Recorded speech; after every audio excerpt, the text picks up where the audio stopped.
Halo TBJ Family, mari kita saksikan video berikut ini. Konsep Kristen itu sesederhana ini gitu loh.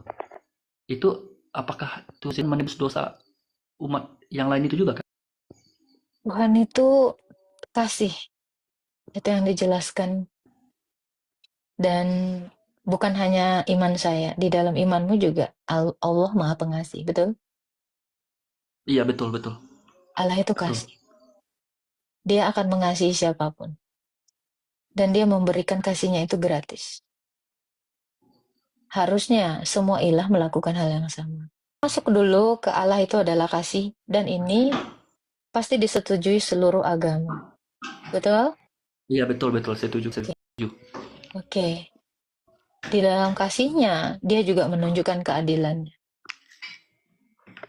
Kalau dia adil, setiap yang dosa harus menerima hukuman. Setuju nggak? Iya. Terus yang salah ini gimana? Diampuni? Kalau ini nih yang nggak membingungkan bagi aku. Kalau kasih berarti ya Ini kalau yang kasih nggak mah pernah diampuni. bisa. Iya, ini yang nggak pernah bisa dilakukan ilah-ilah lain selain ilah Nah, saya. Kalau dia oh kasih, sabar dulu, saya belum punchline. Ini baru iya nge-trigger iya. kamu aja biar berpikir.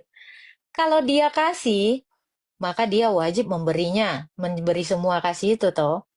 Kalau dia Betul kasih. Oke. Kalau dia adil, orang salah harus dihukum toh. Mungkin betul. nggak orang salah dikasihi? Sulit ya. Iya nggak mungkin Kak Bagaimana kalau itu memang ciri mengasihi khas ya. orang yang salah? Bagaimana dia menegakkan keadilannya? Oke. Dia mau memperlihatkan wajahnya yang mengerikan dan wajahnya yang kasih. Inilah Allah yang adil dan Allah yang kasih. Untuk menunjukkan kasihnya kepada orang yang salah gimana? Ada yang tahu caranya nggak? Apakah dengan dibikin dia itu kesusahan dalam artian apa dibikin menderita atau mungkin sakit apa gimana? Terus supaya eh, berserah diri. Saya mau ngajak kamu berpikir ya. Dan teman-teman yang di bawah ini juga berpikir. Kalian sebenarnya sudah tahu jawabannya. Tapi kalian bingung. Karena saya memang suka bikin bingung.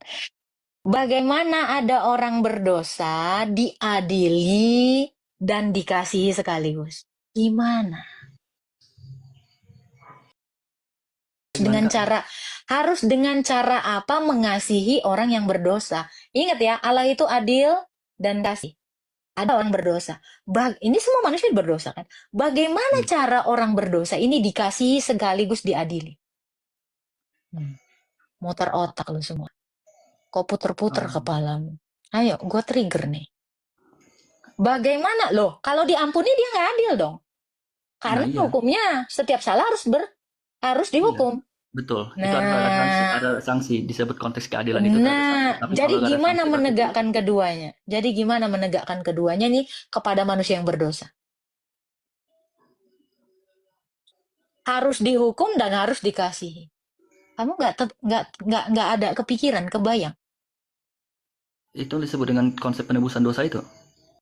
Kalau dosa harus dihukum toh, Iya. hukum mati. Kasih itu gimana menegakkan kasihnya? Kalau dia sudah menghukum orang yang berdosa ini, kasihnya gimana? Caranya gimana mewujudkan kasihnya ini? Bertobat apa gimana kira-kira? Inilah yang dilakukan Yesus 2000 tahun yang lalu. Kalau manusia itu salah, harus dihukum. Dikasihi dengan cara digantikan olehnya. Berkorban. Seorang anak sakit. Karena kasih bapaknya, ganti bapaknya yang sakit. Betul nggak? Betul betul betul Kak. Nah, Betul betul. hukuman itu dilakukan Yesus. Makanya kenapa Yesus itu mati? Hukuman itu ditanggungkan kepadanya. Harusnya kan saya. Digantikan oleh dia karena kasih. Hukumannya dilaksanakan toh. Dia nggak berdosa. Tapi Oh, karena saya yang berdosa, oke. dia menggantikan. Hukumannya tetap dilaksanakan toh. Upah dosa Oh, adalah maut, mati. Kalau orang berdosa, dihukum toh, hukum mati toh. oke. Nah, makanya makanya saya bilang, kenapa Yesus itu harus menjadi manusia? Dia mau menegakkan ini, kasihnya dan hukumnya. Oke, makanya ya Tuhan yang Saya kedua harusnya inkarnasi ya. mati. Saya harusnya mati, makanya dia yang mati. Hukumnya ditegakkan dong. Begitu dosa saya ditanggung ke dia, dia mati toh. Hukumnya ditegakkan nggak? Kasihnya Betul, juga betul. ditegakkan. Melalui apa? Menggantikan saya. Sama seperti Bapak Abraham. Ya, sama seperti Bapak Abraham yang mengorbankan anaknya. Demikian Allah mengorbankan anaknya karena kasih. Oke, berarti itu yang disebut dengan konsep inkarnasi itu, Kak? Bukan. Inilah konsep Adam. Konsep apa, Kak? Adam. Nggak tahu Adam. Adab itu bijaksana. Adam. Oh, Adam. Adam. Oh, Manusia Adam, pertama. Adam. Oh, konsep Kamu Adam. tahu? Oke, oke. Nah, ini yang tidak diketahui Tuhanmu. Padahal semua kitab suci ada. Di zamannya Adam sudah ada korban. Iya, Adam dosa. betul, betul. Betul, di Islam Adam juga dosa. dijelaskan. Iya, dijelaskan. Terus dia melakukan kurban toh. Allah itu melakukan kurban. Ada domba yang mati, ada yang berkorban demi si Adam. Harusnya Adam mati saat itu karena Betul. dia salah. Iya, betul. Harus disanksi. Makanya kenapa Kain dan Habel pernah tahu berkurban di tempatmu. Betul? Betul. Jadi sejak semula ibadah itu adalah kurban. Oke. Ibadah itu bukan gini-gini, bukan. Ibadah itu adalah kurban. Berkorban. Karena dengan kurban mendekatkan diri kita dengan Allah. Makanya ada istilah karab. Kurban itu dari kata karib. Karib artinya apa? Dekat. Dekat, iya, sahabat karib. Iya, Dekat. lebih dekat, iya. Sama dengan. Nah, makanya ada kurban. Adam nih kan waktu dia berdosa, nyopot dari Tuhan, menjauh dari Tuhan. Tahu dia dosa, salah, sadar diri. Jauh toh, ada jarak. Telanjang, karena dosa itu membuat ketelanjangan pada Adam. Nah, Tuhan mengorbankan ini domba yang gak salah. Dipakein baju, makanya dia deket lagi. Inilah konsep kurban. Coba. Karena tanpa pengampunan, manusia itu tidak bisa didekatkan dengan Allah. Tanpa menumpahkan darah, tidak ada pengampunan dosa. Ini kata Taurat Musa. Masalahnya kalian nggak tahu Taurat, mengimani aja. Iya. Ya. Betul. Jadi konsep semula itu adalah kurban. Dari awal penciptaan sampai ke zaman sekarang ini. Konsistensi Allah itu teruji hanya pada satu Tuhan kami. Saya tidak tahu kalau Tuhan yang lain ini. Saya tidak tahu Tuhan yang lain ini. Coba kepada Adam apalah konsepnya? Gak ada yang tahu. Di dalam imanmu yang sebelumnya yang adalah aib saya. Ya, di zamannya Adam. Itu dia tidak tahu konsepnya apa. Ibadah itu seperti apa. Bukan sujud-sujud, bukan. Itu bukan ibadah. Ibadah itu kurban. Ya, di zamannya Musa, apa konsepnya? Gak tahu, lain lagi. Ya, di zamannya Nabi terakhir, ini konsepnya lebih lain lagi dari yang lain. Tidak ada konsistensi di sini. Kalau Allah itu adalah rahasia, harusnya dia konsisten dengan pernyataan dirinya. Allah itu tidak mungkin berubah-berubah. Setuju nggak? Ya, setuju. Kalau Allah itu kekal, mungkin nggak Allah berubah? Ya, nggak mungkin. Kalau Allah itu kekal dan tidak berubah, mungkin nggak hukumnya berubah? Nggak mungkin juga, Kak. Itu dia poinnya. Oke, sederhana. Jadi apa yang dilakukan Yesus? Itu adalah kurban untuk menegakkan keadilannya dan kasihnya. Baik teman-teman TBC, bagaimana pendapat kalian mengenai video tadi? Silahkan masukkan di kolom komentar. Dan untuk teman-teman yang mau terus mendukung channel ini, silahkan like, subscribe, dan bagikan videonya.